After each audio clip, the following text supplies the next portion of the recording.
Welcome back. It's now time for Midday Sports. Now, heartened by the Reggae Girls' impressive performance at the recent FIFA Women's World Cup, the JFF says it will now be more proactive in growing the sport locally, starting with girls across the island at the grassroots level. Head of women's football at the JFF, Elaine Walker-Brown, outlined the aim of the federation as it expands its plans to facilitate growth. I must say it's fitting very well. I'm very appreciative for the help to market women football and help with the development, because we'll be coming in full force right across the highland. Walker-Brown says girls as young as 6 years old will be targeted and that parish associations need to get involved in identifying young girls who could become part of the next pool of reggae girls. Grassroots development right up, because we want the base. The reggae girls have shown them, and a lot of the reggae girls that you've seen have come from tender age. I must speak to Bunny when Bunny came to the national program. She was just 12 plus. But we're going a little lower than that. We're going to the under 6.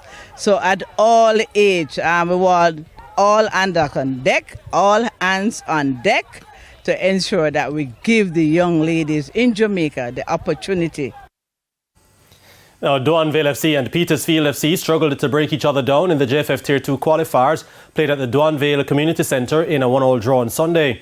In a game where both teams were not at their fluent best, Andre Coleman opened the scoring for Duanville in the 33rd minute. Kamali Burley levelled proceedings for Petersfield in minute 42. Coach of Duanville, Bevan Palmer, attributed his team's result to a lapse in concentration. Well, we can't see a goal sloppy, but we have a game in some condition. Well, we should have won the game, because the defender and the goalkeeper make an error when it should not happen. Whereas me get a goal, because my first score. So. In contrast, coach of Petersfield, Keeble Patrick, was pleased with the result. It was a very difficult game. Duansville is a good team, and we had to dig real deep to pull out the point here today, but I'm happy that we did. Both teams are now on 4 points. The Jamaica Tallows suffered their third straight defeat in this season's Caribbean Premier League after losing by 2 runs to the Trinbago Knight Riders at the Kensington Oval in Barbados on Sunday. Sent to bat, Trinbago posted 142 for 8 from their 20 overs. Captain Karen Pollard led the way with a top score of 33, while Mark Dayal and Lorcan Tucker both contributed 30.